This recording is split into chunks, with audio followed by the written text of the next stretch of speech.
अस्सलाम वालेकुम गाइस। तो क्या हाल चाल है आप सबका। तो उम्मीद करता हूँ आप सब ठीक ठाक होंगे, फिट फाट होंगे। तो गाइस अगर आप इस चैनल पे भी न्यू हैं और अभी तक आपने चैनल को सब्सक्राइब नहीं किया हुआ तो जल्दी इस चैनल को सब्सक्राइब करें और साथ साथ बेल आइकन को लाजमी प्रेस कीजिएगा ताकि आपको जितनी भी नोटिफिकेशन है वो मिलती रहें। और अगर इंस्टाग्राम पर चेकआउट नहीं किया तो उसका जो लिंक है वो नीचे डिस्क्रिप्शन बॉक्स में दिया गया है। तो गाइस आज इस वीडियो पर मैं रिएक्शन करने लगा हूँ। उसका टाइटल है top 10 things band in India. मेरे ख्याल में हिंदी में भी स्टार्टिंग में यही लिखा हुआ है, top 10 things band in India. तो देखते हैं ऐसी कौन सी चीज़ें हैं जो इंडिया में टोटली बैंड हैं। तो जल्दी से वीडियो को स्टार्ट करते हैं, वीडियो को एंड तक लाजमी देखिएगा। So let's go. तो गाइस चलें वीडियो को स्टार्ट करते हैं।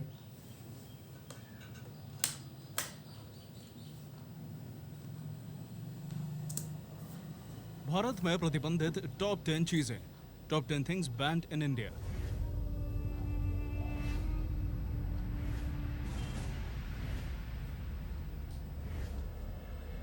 जैसे कि हम सभी जानते हैं कि भारत अपनी विविध संस्कृति और परंपराओं के लिए जाना जाता है, लेकिन उससे भी ज्यादा ये जाना जाता है अपनी संस्कृति और परंपराओं को संजो कर रखने के लिए। और इसी क्रम में हाल ही में भारत में अपने रिलीजियस कल्चर और पारंपरिक नियमों के विपरीत चीजों को बैन करने के लिए खूब चर्चा में रहा है। पिछले कुछ सालों में बीजेपी सरकार ने काफी चीजें प्रतिबंधित कर दी हैं। यहाँ तक कि सरकार के संस्कृति के विपरीत जाने वाली चीजों को बैन करने के फैसलों के चलते 2015 को ईयर ऑफ बैन्स कहा जाता है, क्योंकि इस साल भारत सरकार ये ने ज़्यादा कई बैंड की अजीबोगरीब चीजों पर प्रतिबंध लगाया था। भारत में प्रतिबंधित चीजों की ये लिस्ट काफी लंबी है और हम आपको इन्हीं में से टॉप 10 चीजों के बारे में बताएंगे जिन्हें भारत में बैन कर दिया गया। Number 10, PUBG. कुछ समय पहले भारत में बच्चा PUBG हो का या तो पता है युवा, मुझे। सब पबजी के दीवाने थे। Back side. हाँ, देर सी स्कोप करो। अगर आप स्मार्टफोन्स पर गेम ना भी खेलते हो तो भी आपको पता ही होगा कि पबजी एक्शन बेस्ड गेम है। इसका पूरा नाम प्लेयर अननोन्स बैटलग्राउंड्स है। ये एक मल्टीप्लेयर गेम है जिसमें कई लोग मिलकर ऑनलाइन इस गेम को खेल सकते हैं। ये गेम काफी एडिक्टिव है। 2017 में लॉन्च हुआ ये गेम बहुत जल्द ही वायरल हो गया था। भारत के युवाओं को इसकी लत लग गई। ऐसे में भारत सरकार ने युवाओं के भविष्य और युवाओं को इस गेम के नशे से बचाने के लिए इसे 30 सितंबर 2020 को भारतीय यूजर्स के लिए बंद कर दिया था और ये बहुचर्चित खेल भारत में हमेशा के लिए बंद हो गया। हालांकि अब ऐसी भी खबरें आ रही हैं कि पबजी की डेवलपर कंपनी ने भारतीय नियमों को ध्यान में रखते हुए बैटल ग्राउंड्स इंडिया नाम से एक गेम लॉन्च कर दिया कर दी हुई है। है नंबर वैसे। 9, पब्लिक डिस्प्ले ऑफ अफेक्शन। जी हाँ, आप बिल्कुल सही सुन रहे हैं। दुनिया की दूसरी सबसे अधिक आबादी वाले देश में आप पब्लिक प्लेस पर अपने पार्टनर के साथ अपने प्यार का इजहार नहीं कर सकते। भारतीय दंड संहिता की धारा 294 सार्वजनिक स्थानों पर अश्लीलता के लिए दंड का प्रावधान करती है। कई बार ऐसी घटनाएं सामने आती हैं जिनमें आप देखेंगे कि प्रेमी जोड़ों को साथ घूमने या सिर्फ हाथ पकड़ने के लिए ही बुरी तरह पीटा गया। कई बार तो उन्हें ऐसा करने पर एक दूसरे के साथ शादी करने के लिए बाध्य कर दिया जाता है। तो अगली बार अगर आप भारत में किसी सार्वजनिक स्थान पर हैं तो किसी भी तरह का अफेक्शन शो करने से बचें। Number 8, TikTok. टिकटॉक एक सोशल मीडिया वीडियो ऐप है जो कि iOS और एंड्रॉइड दोनों ही प्लेटफॉर्म में उपलब्ध है। इस वीडियो ऐप का इस्तेमाल कर आप बहुत से शॉर्ट लिप सिंक, कॉमेडी और टैलेंट वाले वीडियोस बना सकते हैं। वहीं उन्हें दूसरे सोशल मीडिया प्लेटफॉर्म्स में आप शेयर कर सकते हैं। ये खेल ऐप भी लॉन्च होने के बाद पबजी जितनी ही तेजी से वायरल हो गया, लोग छोटे छोटे 15 सेकंड के वीडियोस बनाकर फेमस होने लगे। फेमस होने की चाह में भारत का युवा पूरा दिन सिर्फ टिकटॉक ऐप पर वीडियोस बनाने लगा और इसलिए मद्रास हाई कोर्ट के आदेश अनुसार भारत सरकार ने इसको भारत में बैन कर दिया। Number 7, several weapons and defence items. पहले भारत में कई हथियार व सैन्य सामग्री बाहरी देशों से भी आयात की जाती थी, लेकिन हाल ही में घरेलू रक्षा उद्योग को बढ़ावा देने के लिए एक प्रमुख सुधार पहल में रक्षा मंत्री राजनाथ सिंह ने आर्टिलरी गन, असॉल्ट राइफल और परिवहन विमान सहित लगभग 101 हथियारों और सैन्य प्लेटफॉर्मों के आयात पर प्रतिबंध की घोषणा की।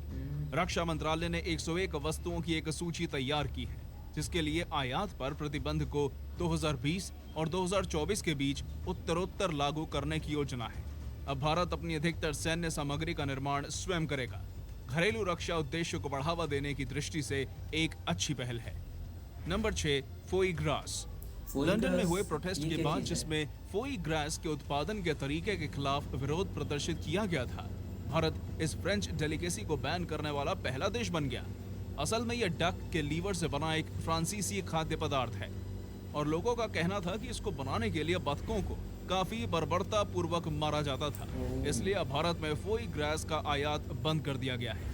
आपको क्या लगता है, पशु पक्षियों के संरक्षण को लेकर ये एक अच्छी पहल है अपने विचार हमें कमेंट करके मेरे बताइए। ख्याल में तो अच्छी चीज़ है। Number 5, advertising alcohols. जी हाँ, भारत में एक बड़ा तबका शराब और नशे की समस्या से जूझ रहा है। एक रिपोर्ट की माने तो भारत में हर साल लगभग 10 लाख लोगों की मौत शराब पीने की वजह से हो जाती है। ये काफी बड़ा आंकड़ा है। इसके साथ ही भारत में होने वाली कई डोमेस्टिक वायलेंस की घटनाओं की वजह भी अल्कोहल है। तो ऐसे में जब ये इतनी हानिकारक है, तो भारत सरकार ने इसकी कंजम्पशन को कम करने के लिए अल्कोहल एडवर्टाइजमेंट पर रोक लगा दी। लेकिन कंपनियों ने अपने ब्रांड का प्रचार करने के लिए सरोगेट एडवर्टाइजिंग यानी इनडायरेक्ट तरीके से प्रचार करने का तरीका ढूंढ लिया है। मुझे तो यही लगता है कि अगर सरकार सचमुच इसके घातक परिणामों को समझती है, तो इसके प्रोडक्शन पर भी बैन लगा देती। Number 4, Gmail.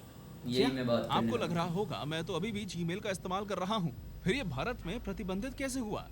आप सही भी हैं। जीमेल पूरी तरह से भारत में बैन नहीं है, अच्छा। लेकिन कुछ समय पहले भारत सरकार ने सरकारी ऑफिसों में इसके प्रयोग पर प्रतिबंध लगा दिया था।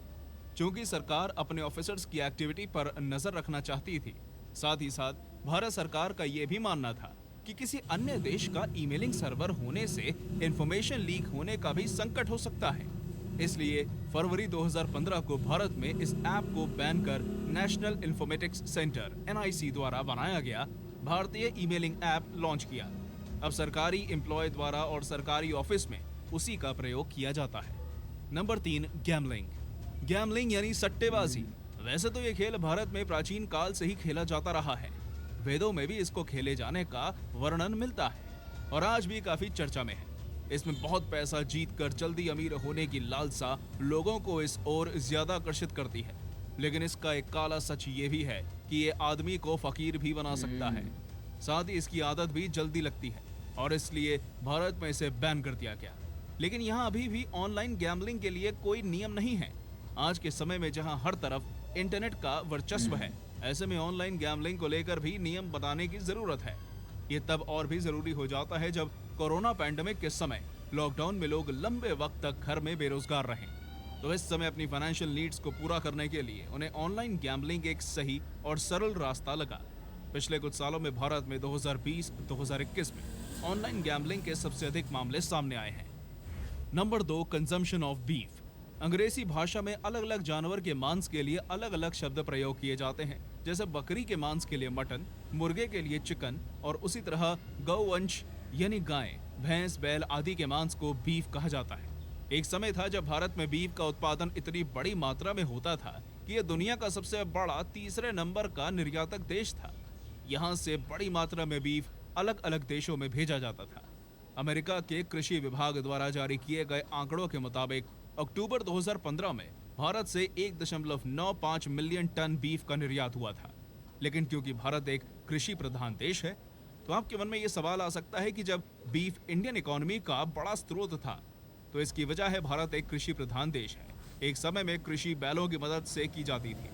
ये जानवर किसानों की आजीविका का मुख्य साधन रहे हैं, इसलिए इनके ब्रूटल हत्या को भारत सरकार ने गलत मानते हुए भारत में बीफ कंजम्पशन को बैन कर दिया। Number 1, Chinese kite thread. दोस्तों, अगर आप पतंगबाजी का शौक रखते हैं तो आपको पता ही होगा कि चाइनीज मांझा कितनी मजबूत और जबरदस्त होता है और इसलिए पतंगबाजों में यह काफी लोकप्रिय भी है। लेकिन इसके कई साइड इफेक्ट्स भी हैं। ये इतने धारदार होते हैं कि आसमान में उड़ रहे पक्षियों के लिए ये बेहद हानिकारक है। ना जाने कितने ही केसेस ऐसे सामने आ चुके हैं जिसमें मांझे की वजह से पक्षियों की जान गई। हर साल हजारों की संख्या में पक्षियों की मौत चाइनीज मांझे की वजह से हो जाती है। एक रिपोर्ट की माने तो भारत में प्रतिदिन 40 पक्षी मांझे की वजह से घायल होते हैं, जिसमें से 80% चाइनीज मांझे की वजह से। और तो और कई बार इंसानों को भी इससे नुकसान हुआ है। बेंगलोर में तो गलती से मांझा गले में अटक जाने से एक आदमी की मौत तक का वाक्य सामने आया था और इसलिए सुरक्षा की दृष्टि से भारत में प्रतिबंधित कर दिया गया। हमारी ये जानकारी आपको कैसे लगी? आपको क्या लगता है भारत में ऐसे कौन से नियम, कानून या चीजें हैं? जी, तो गाइस अगर वीडियो के बारे में बात करूं तो सबसे पहले बात करते हैं पबजी के बारे में। तो यार पबजी की मुझे तो लत नहीं लगी आज तक, लोगों को पता नहीं कैसे लग जाती है। और दूसरी बात करूं, ये चीज़ें होती हैं कंट्रोल करने की, पेरेंट्स को कंट्रोल करने की। पेरेंट्स को चाहिए कि अपने बच्चों को कंट्रोल करें कि वो 1 घंटा या 2 घंटा जितना उन्होंने टाइम देना है पबजी को दें, ठीक है। इससे ज़्यादा आपने नहीं खेलनी। बाकी जो कंसंट्रेशन है आपने अपनी पढ़ाई पे करना है, बाकी खेलों पे करना है। आपने ऑनलाइन गेम सिर्फ आपका इतना टाइम है, 1 घंटा टाइम है या 2 घंटे टाइम है, ठीक है। आपने इतनी गेम खेल ली है बस, इससे ज़्यादा आपने नहीं खेलनी। मैं भी खेलता हूँ गेम, ठीक है, तो पर मुझे देखें एडिक्शन नहीं है गेम की। मैं बल्कि आजकल तो मैंने बिल्कुल ही छोड़ी हुई है। तकरीबन मैं घंटा या डेढ़ इतनी खेलता हूँ, इससे ज़्यादा मैं नहीं खेलता। मुझे नहीं आता लत लगी इस गेम की, या आदत हुई, एडिक्शन हुई कि जी मैं इसको 10-10 घंटे खेल ही जा रहा हूँ, 8-8, 9-9, 10-10, 12-12 घंटे खेल रहा हूँ। लोग तो 10-10, 12-12 घंटे खेल रहे होते हैं, पता नहीं उनको कैसे एडिक्शन हो जाती है इतनी, मेरी समझ से ये बाहर है। बाकी हर कंट्री के अपने फ़ैसले होते हैं, वो कोई चीज़ें देखती है और उस कंट्री जो है वो फिर ही फ़ैसला करती है। कोई भी कंट्री जो है वो ऐसे फ़ैसला तो नहीं ना सुना देती कि इस चीज़ को बैन कर दिया जाए, इस चीज़ को बैन कर दिया जाए। तो अगर उन्होंने बैन किया है तो किसी वजह पे किया होगा, और ज़्यादा केसेस निकल रहे होंगे तो फिर ही बैन किया होगा। तो ठीक है, मेरे नज़दीक ये भी, और बाकी फ़ैसले भी मेरे ख्याल में ठीक हैं। जो डक वाला था, डक्स के साथ अगर अगर ज़्यादती की जाती है, ऐसे उनको मारा जाता है, तो मेरे ख्याल में ये गलत चीज़ है, उनको वो कहते हैं इसको बैन करना चाहिए। और उम्मीद करता हूँ आपको आज की वीडियो का जो रिएक्शन है वो पसंद आया होगा। तो खुश रहिए, ऐसे ही हंसते मुस्कुराते रहिए, चाहे इंडिया रहिए पाकिस्तान रहिए। So stay happy and spread peace. Allah हाफिज़।